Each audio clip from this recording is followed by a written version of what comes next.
Pada pertemuan kali ini, kita akan membahas mengenai analisa dan tool system.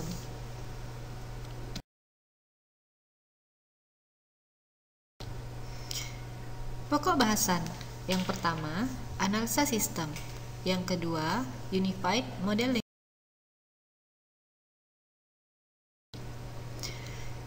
Yang pertama, analisa sistem.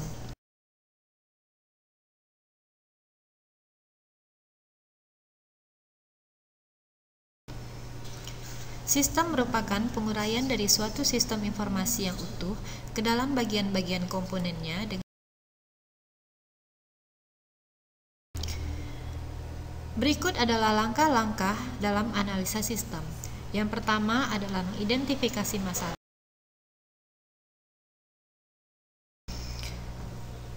Kemudian, selanjutnya adalah memahami kerja dari sistem yang ada.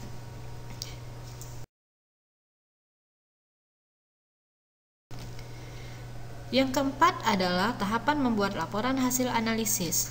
Setelah proses analisis selesai,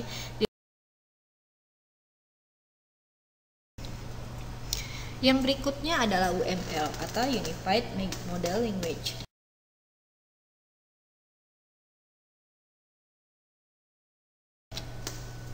UML merupakan bahasa visual untuk pemodelan dan komunikasi mengenai sebuah sistem dengan menggunakan Activity Diagram. Diagram aktivitas atau activity diagram menggambarkan workflow atau berikut adalah gambar dari simbol activity diagram.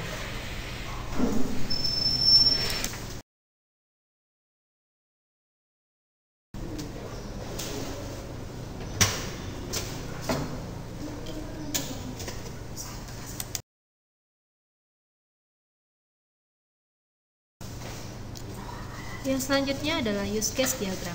Use case merupakan pemodelan untuk kelakuan atau behavior.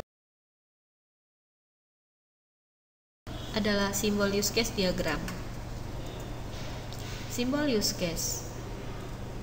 Fungsionalitas yang disediakan oleh sistem sebagai unit-unit yang saling bertukar pesan antar unit atau aktor.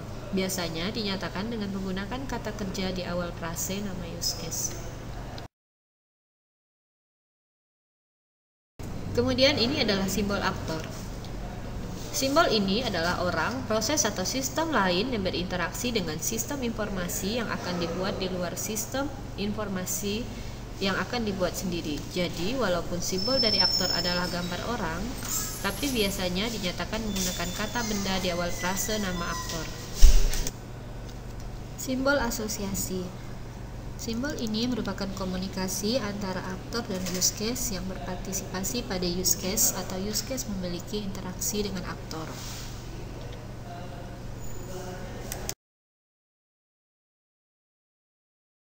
Kemudian selanjutnya adalah simbol input. Simbol ini merupakan relasi use case tambahan ke sebuah use case di mana use case yang ditambahkan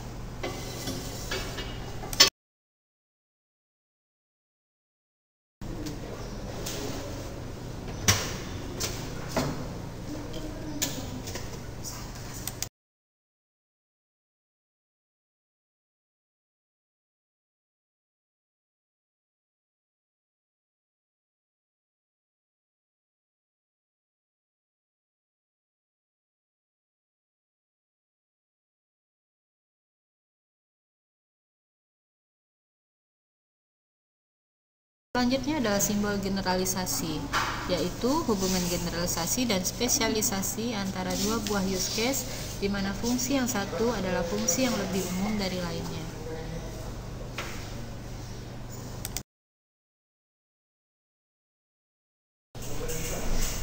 Kemudian yang selanjutnya kita akan membahas mengenai Entity Relationship Diagram.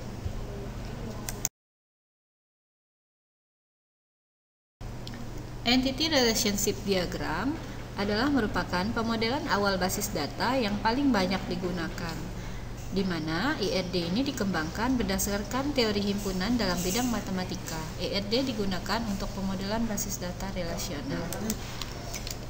Kemudian berikut adalah simbol dari Entity Relationship Diagram.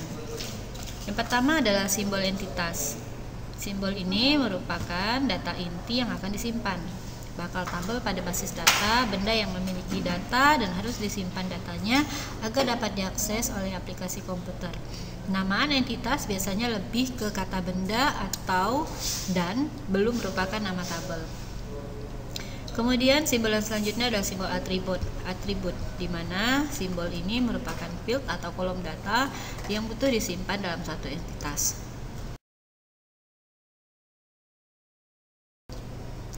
Selanjutnya adalah atribut kunci primer. Field atau kolom data yang butuh disimpan dalam suatu entitas dan digunakan sebagai kunci akses record yang diinginkan. Biasanya berupa ID, kunci primer dapat lebih dari satu kolom, asalkan kombinasi dari beberapa kolom tersebut dapat bersifat unik. Kemudian selanjutnya adalah atribut multinilai, di mana field atau kolom data yang butuh disimpan dalam suatu entitas yang dapat memiliki nilai lebih dari satu. Selanjutnya adalah simbol relasi. Relasi yang menghubungkan antar entitas biasanya diawali dengan kata kerja. Kemudian ada juga simbol asosiasi, di mana penghubung antara relasi dan entitas di kedua ujungnya memiliki multiplicity, kemungkinan jumlah pemakaian, kemungkinan jumlah maksimum keterhubungan antara entitas satu dengan entitas yang lain disebut dengan kardinalitas.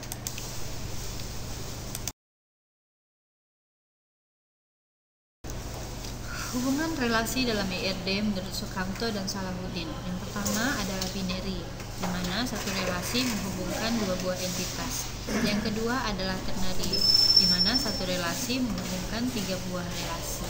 Yang ketiga adalah energi, satu relasi menghubungkan banyak entitas. Tahapan dalam membuat IRD. Yang pertama, mengidentifikasi dan menetapkan seluruh himpunan entitas yang akan terlibat. Langkah kedua adalah menentukan atribut-atribut kunci dari masing-masing himpunan entitas. Yang ketiga, mengidentifikasi dan menetapkan seluruh himpunan relasi di antara himpunan entitas yang ada beserta foreign key-nya. Yang keempat, menentukan derajat relasi dengan matrik relasi untuk setiap himpunan relasi. Yang kelima, melengkapi himpunan entitas dan himpunan relasi dengan atribut deskriptif. Yang kelima, gambarkan IRD yang sudah fix.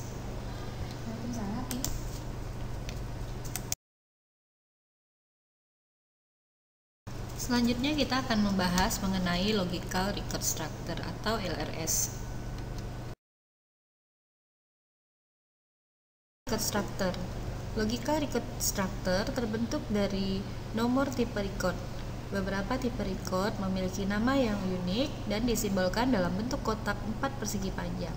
Perbedaan LRS dengan Entity Relationship Diagram terletak pada nama dari jenis record yang ditempatkan di luar kotak field tipe record itu berada. Setiap entitas akan diubah ke bentuk kotak. Sebuah atribut relasi disatukan dalam sebuah kotak bersama entitas jika hubungan yang terjadi pada diagram.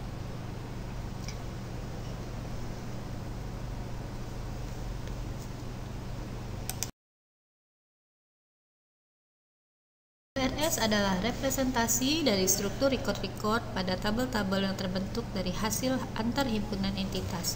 Menentukan kardinalitas, jumlah tabel, dan foreign key sebagai berikut.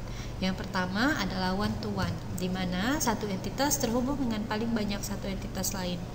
Kemudian one-to-many, di mana satu entitas dapat terhubung dengan lebih dari satu entitas lain.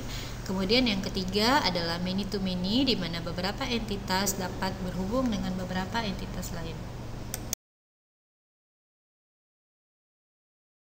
Selanjutnya kita akan membahas mengenai spesifikasi file. Spesifikasi file adalah format yang diperlukan dan harus diikuti dalam rangka untuk data file yang akan diproses. Contohnya ada spesifikasi file mahasiswa, spesifikasi file kuliah, dan spesifikasi file dosen. Dari spesifikasi file mahasiswa.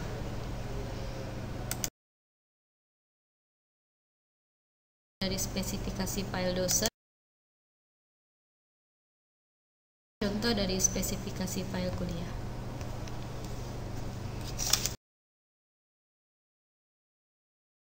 Demikianlah penjelasan pada pertemuan kali ini. Semoga kita bertemu pada pertemuan selanjutnya.